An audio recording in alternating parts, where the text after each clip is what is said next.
What's up, everyone? Got a check out my cards or COMC shipment that I've already opened it. I've already gone through it, but I wanted to talk about it on camera. There were so many bags and it was packaged really well, but there was just a lot of stuff to go through. So I wanted to kind of pre open everything first, but I still wanted to show it off. So I figured that's what I'll do on this video. And I'll start with the big stuff since it's already sticking out and you can already see it. And I showed this picture of the box to one of my friends, to Jason, aka Small Town Cards, and he said, "Oh, I see you have a coaster." There's a joke that these, Upper Deck Supreme hard court non-cards, because they weren't allowed to have a card license, so they made these just big wood pieces so they could do some LeBron autographs, some Jordan autographs, some Logo Man, that kind of thing. So the reason I bought this, the reason I actually wanted this was because, as you can see here, they were made from a piece of the Charlotte Bobcats floor, because I guess they, bought that at one point, and Jordan probably sold it to him. And I was a Bobcat season ticket holder in that time frame for 1 year. I think I was in I want to say 2012, 2013. I was a Bobcats season ticket holder, so I wanted a piece of that court. They didn't really have players that I saw that were affordable. I mean, I saw LeBron on that court, but that one wouldn't have been affordable. To be honest, I'm not even sure if I saw DeMarcus Cousins on that floor, but I know I got his autograph at the hotel prior to one of the games when he was with the Kings. And I just saw DeMarcus Cousins. I bought it real quick. I didn't even pay attention to the fact that it's Pelicans, even though it's just plastered on there. But anyway, I wanted a player that I had seen in Charlotte, at least in some vicinity to that floor. Maybe I'll upgrade to somebody else later, but I actually really wanted one of these. And he's one of the cheaper guys in the set. It was like 18 bucks. Anyway, didn't mean to talk like 2 minutes about this, but it's not a coaster, Jason. It's not a card either, but for me, it actually has some significance. Another oversized piece here, and yes, I did buy a card of Benedict Arnold here, but usually I'm pretty good at trying to track down cards of games that I've been to. It's pretty easy. I just look at all the Pacers cards, and then I look at a lot of the Magic cards as well, because pretty much all the games that I go to now are in Orlando. Well, I missed this one at some point. This is a box topper from 2016 Court Kings, and I went to this game. And the reason, you can find this picture on Getty Images, and I confirmed it. I checked the pictures on my phone from that game. I went to this game, so I wanted that box topper, and they sent it in a top loader, which was nice because I don't think I had a way to protect that. So that was pretty cool. So I got that. All right, now for the smaller stuff. Okay, and I'll go through this a little bit quicker. We got some Aaron Holiday stuff. Am I super excited about Aaron Holiday? No. But he is one of our rookies, or he was. I mean, that was 2018. He was one of our rookies. All the nice Lucas stuff, I can buy an Aaron Holiday, and it's much cheaper. So here, because I haven't been able to get a gold that's actually in decent shape, I did own one. It had a huge dent in it. I bought the orange. The orange is pretty cheap. The orange is out of $199. I think I paid maybe 10 or 15 bucks for it. I got the purple.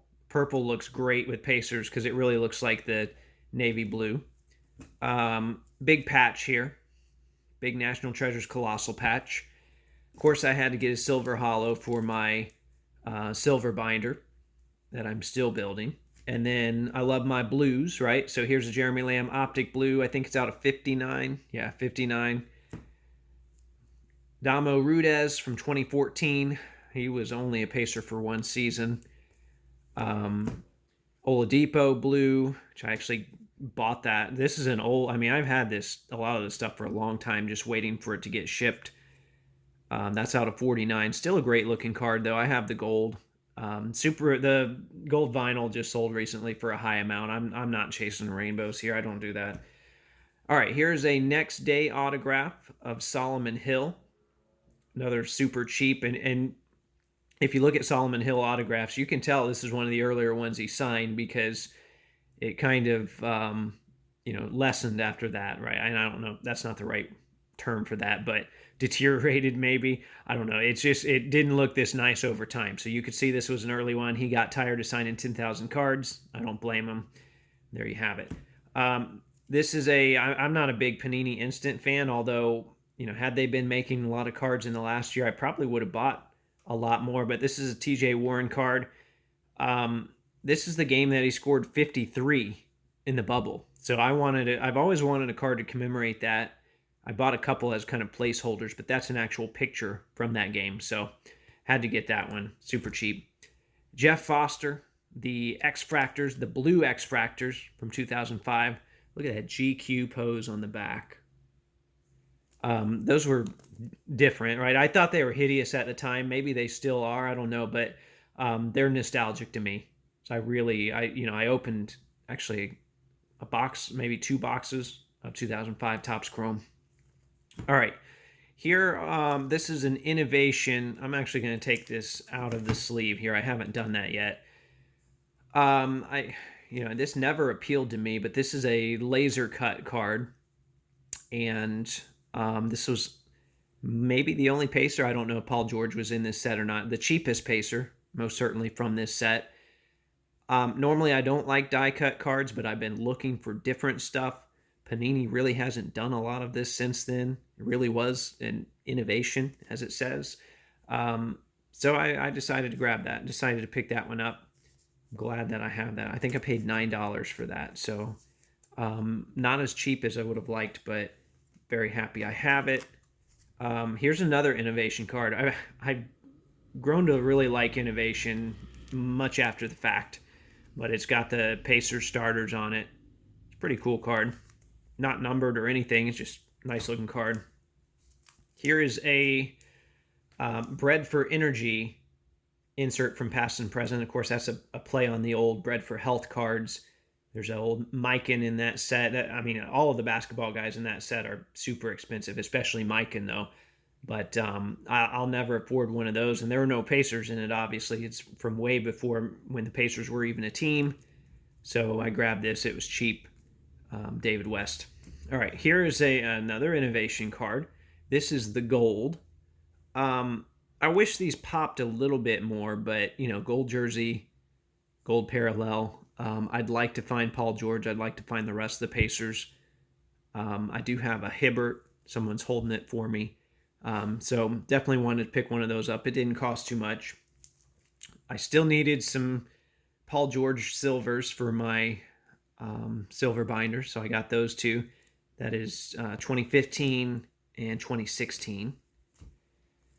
Got a George Niang Optic Gold rookie.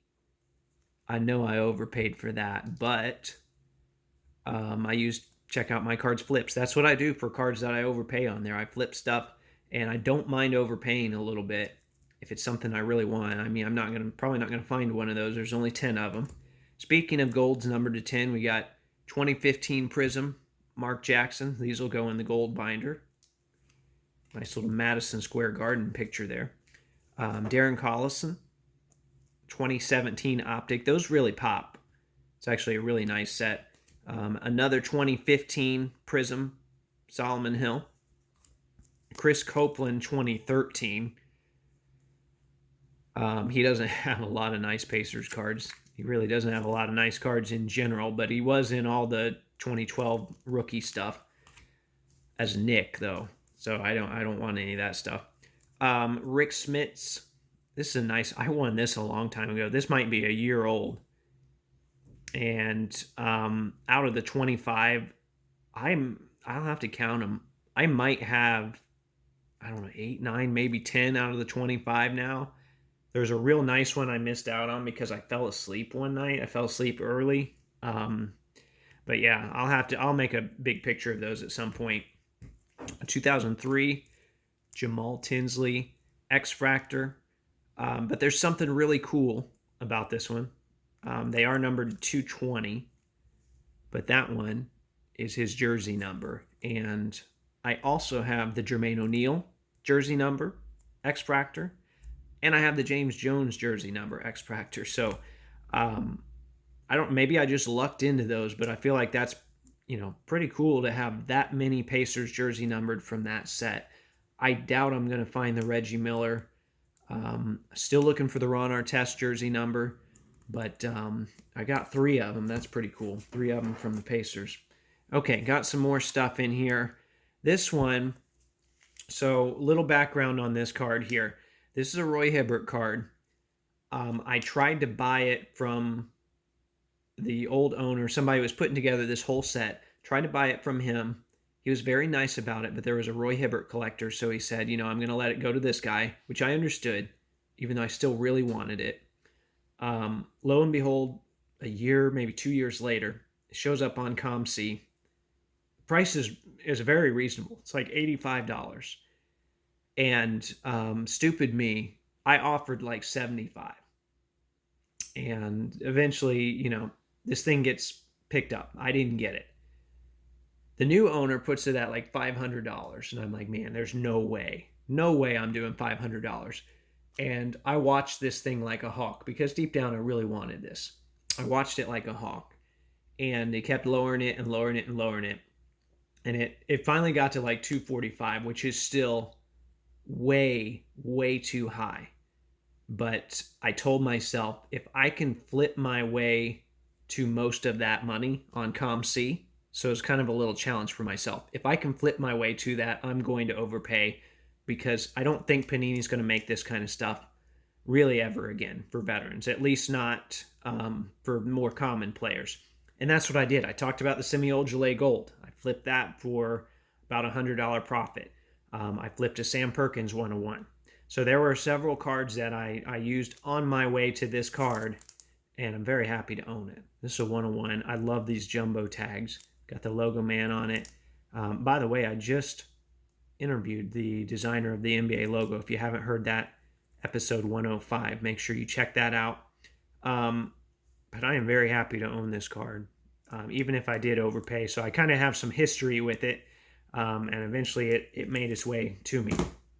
All right. More. We got more stuff here. So Ian Happ Gold, that I'm probably moving at a show. It's one of the few non-PC cards in here. Mario Chalmers, autographed NBA Finals patch, cracked ice. That's a nice one. I think it's not numbered, but I think these were less than 10 from what I've heard. So I have the Chris Bosh as well. Speaking of Heat Finals patches, here's a nice one. Antoine Walker. Thought that was pretty cool. This was cheap. This was like $2, but I really wanted it. It's a Emeka Okafor credentials, rookie credentials, numbered to 37. So, which I thought that was, pretty cool. He was a big deal at the time. That'll go in the Bobcats collection. Here's a rare Ron Artest that I didn't have. Topps Black, 2009, numbered to 50. He's guarding Kobe. That makes that a really cool card. Here's one that shot up quite a bit since I got it. It's my only Kaboom. I was trying to get the Paul George. I couldn't get it. Actually, I was too cheap to get it at the time, which I regret that now. I ended up with a Blake Griffin. Those have gone up quite a bit since then. But a really cool looking card, a little thicker than I thought. This is when they actually used real art. And once again, Panini Innovation. It's when they used real art for these. So very happy to own that. I got a really rare Curry card coming up that you probably have never seen before. It is a Dell Curry Supreme Court numbered to 20, which I always thought this was kind of a lazy parallel, but nonetheless, very rare card. I just wanted one of these for my collection. You see Iverson's guarding him there, but that's pretty cool. Another rare card, not a PC player, but I pick up these Topps. I think this is called Overtime 101.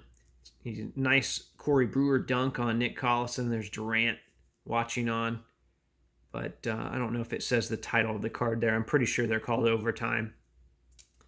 So that was a nice pickup. We got a 74 Wilt on the Conquistadors. He was supposed to be the player coach. He wasn't allowed to play, just a contract dispute with the Lakers. So he ended up, quote unquote, coaching, but not really. All right, you got a Kevin Durant. This is an innovation card. This one I was not impressed with. I actually bought this just because I wanted to see one in person. I wanted to see what the foil looked like. They looked really cool online. I've seen the LeBron, I've seen the Curry. Before I bought one of those, I wanted to see what they looked like. And this doesn't impress me as much as I thought it would, but it was like $4. So that's Kevin Durant. All right. Got a Dwayne Wade Chrome rookie. And I knew about this when I bought it. It said there was a crease on the back. I couldn't see it on the scan, but I'm like, you know what? The front looks great. So if nothing else, it'll go in my rookie binder. And I'm hoping, I was just hoping that they kind of overplayed the crease on the back. Well, they did not. It's bad, which is not, once again, they disclosed that. That was in the listing. I knew about that. I just didn't know how bad it was, but pretty bad crease. Nonetheless, great looking card. So that doesn't bother me. I got a good deal on it. I paid like $45 for it. And it's just a good looking card because I actually have 4 or 5 copies of this card, but this is by far the best centered copy that I have. Okay, 2 more cards here. Got a Rick Barry patch auto. Most of these were jerseys, so to get a trim patch in there is pretty nice. Just a good looking card, even if it does have a sticker. And it's odd too. The picture's so small. You don't see that too often. Usually the player has a bigger roll on the card, but it's cool nonetheless. And then finally, I had to get me not in great shape, but a 1970 Topps Wilt Chamberlain. I figured those were about to get out of control, and I wanted one for my collection, so ended up grabbing that as well. So there you have it. Oh, I'm sorry. One more card. Almost missed him in here. Another older card, older than that. It's a 1952 Mikan. I don't see a lot of these with some of the blue border from the Wheaties box, even though there is some paper loss on it. It's just graded authentic, which is fine. I actually like having a slabbed copy of it. So Mikan stuff I think is underrated. I don't say that because I want to sell anything. I just think I don't know, people forget about him because there's just not a lot out there to get in the first place, so they're not looking for him. But all right, there you have it. Thanks for watching. I hope you enjoyed that. If you like more of this stuff, subscribe to my channel. As always, new episodes of the actual podcast come out every Thursday. Thanks again.